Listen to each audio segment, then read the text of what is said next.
Hi, எல்லாருக்கும் வணக்கங்க. இன்றைக்கி ஒரு நாள் நமக்காக பார்க்கலாங்களா? ஸோ எந்த ஒரு விஷயமா இருந்தாலும் நம்ம மைண்டில் நினைக்கிறதுக்கு முன்னாடி நம்மளோட உள்ளுணர்வு ஒன்று சொல்லும். அதை எப்பவுமே அதை ரெஸ்பெக்ட் பண்ணுங்கள். ஏன்னா அது எப்பவுமே கரெக்டாக தான் இருக்கும். மேக்ஸிமம் எல்லா விஷயத்துக்குமே டக்குன்னு எஸ் சொல்லிடாதீங்க. நோ சொல்லவும் கற்றுக்குங்க. உங்களுடைய சந்தோஷத்தை உங்களுக்குள்ளே தேடுங்க. மற்றவங்கள்ட்ட இருந்து அதை தேடாதீங்க.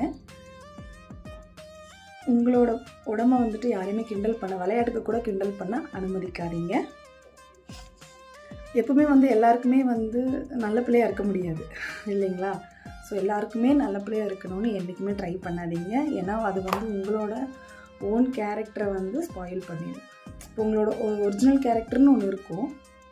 ஒரு சில விஷயத்துக்கு எல்லாத்துக்கும் நல்லவங்களாக இருக்கணுங்கிறதுக்காக நீங்கள் மாற்றிக்க ட்ரை பண்ணீங்க. அது உங்களோட ஒரிஜினல் கேரக்டரை ஸ்பாயில் பண்ணிடும்.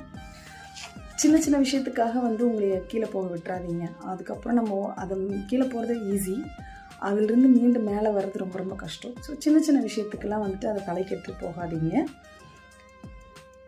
வாரத்தில் ஒரு நாள், அப்படி இல்லைன்னா மாதத்தில் ஒரு நாள், அது உங்களுக்கு பிடிச்சது, உங்களோட ஃபேவரட் திங்ஸை செய்ய கற்றுக்குங்க.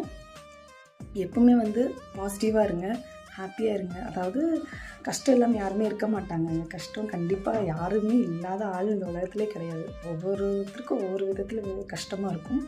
ஸோ என்ன கஷ்டமாக இருந்தாலும் அதை நம்ம கவலைப்பட்டு உட்காரதுனால தீரப்போகிறது இல்லை.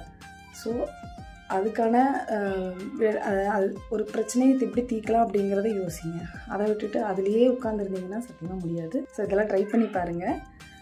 எப்பவுமே ஹாப்பியாக இருங்க. தேங்க்யூ ஃபார் வாட்சிங்.